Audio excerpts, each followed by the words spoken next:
Hi, my name is Brittany Bruce. I am a social worker that lives up in Yellowknife, Northwest Territories. I grew up in a military family, so I'm actually the eldest daughter of a dual serving retired veteran couple, and I'm also the current spouse of a currently serving member as well. And so I've kind of lived all across Canada and overseas, which is kind of neat, and the reason I kind of got into social work practice.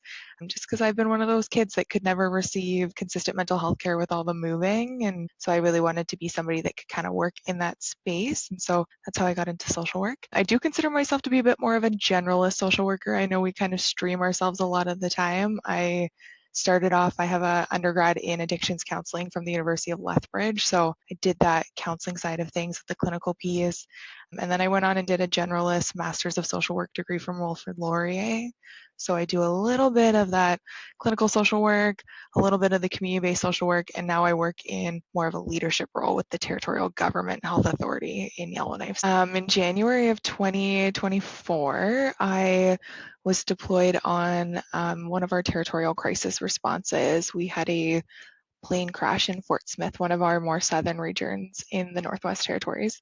And unfortunately, we had a mass casualty situation. So we had actually lost 4 community members from Fort Smith, in addition to 2 pilots that were flying the plane. And then we had miraculously one survivor who walked away from that situation, and they were pretty okay, minus some pretty minor physical injuries and obviously some pretty big emotional ones. And so within 24 hours of that plane crash happening, we had a huge team deployed. And just to kind of keep in mind, our communities in the Northwest Territories are very small. So Fort Smith has a population of about 2,500 people. And within that 24 hours, there was a team of about 50 deployed of counselors and social workers and the Transportation Safety Board from Ottawa flew in, and coroners and extra RCMP to come in.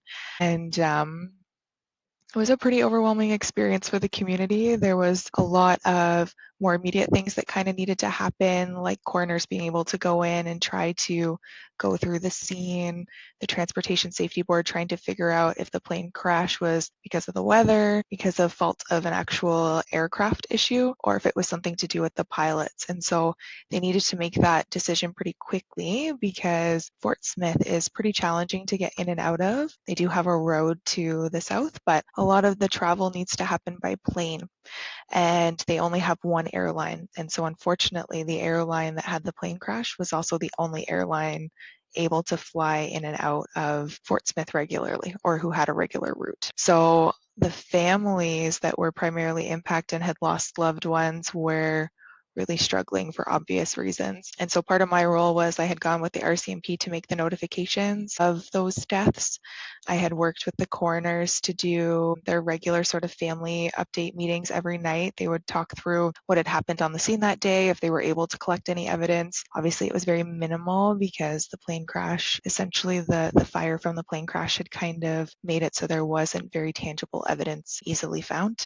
And then I was kind of the primary support for the families themselves. So every day I would go in and check in with them and kind of see what they needed and offer some of that more immediate support. And I'm often asked what we did on that response because we had really good feedback from the community to say this felt a lot different than other crisis responses that we've done. And they kind of shared that they really appreciated that human aspect that came out of the social workers. Everybody else that was there had a job. It was on a very strict timeline. There were specific things they were trying to get done. But myself and a few of the other counselors were able to bring a little bit more of that human piece to it. And I always share that doing good social work doesn't necessarily mean that you're applying a specific theory or a specific way of doing things. It's more so just being present with somebody and meeting them where they're at. And I hadn't seen any of the families since I had left after the initial response until about 2 weeks ago. And I was at a community event, and one of the wives who had lost her partner in the crash came up to me and gave me a big hug. And she said, I just really want to say thank you for being a human being. She said, everybody else seemed pretty robotic. You know, they offered their condolences, but we still need A, B, and C from you. And we need you to come and do it right now. And she said, when I couldn't get off my couch and I couldn't get off my floor, you came and you washed my hair and you made meals for my kids and you cleaned up my house when I needed that. And she said, I don't think that I was able to thank you in that moment because I wasn't able to be present, but I just wanted to say thank you for doing those things for me, because even though I wasn't able to kind of recognize what was going on around me, I remember that kindness. And so I think that for me was probably one of the most impactful moments that I've had as a social worker. I think yeah, just that social work isn't about like applying specific frameworks. It's about meeting people where they're at and, yeah, being a bit more of that like human connection for somebody during some of their heaviest moments. And I think a lot of the time in other disciplines, they might kind of forget that, or might not have the privilege of slowing down and offering that space for someone. But we as social workers, we're actually super fortunate to be able to do that and to hold space in some of those really challenging moments. So, um, just it's quite a privilege to do what we do, and people are inviting us in when they're at their most vulnerable, and I think it's really important that we are respectful of that and we honor their humility to invite us in during those times. And I always approach that with such gratitude when I do this work.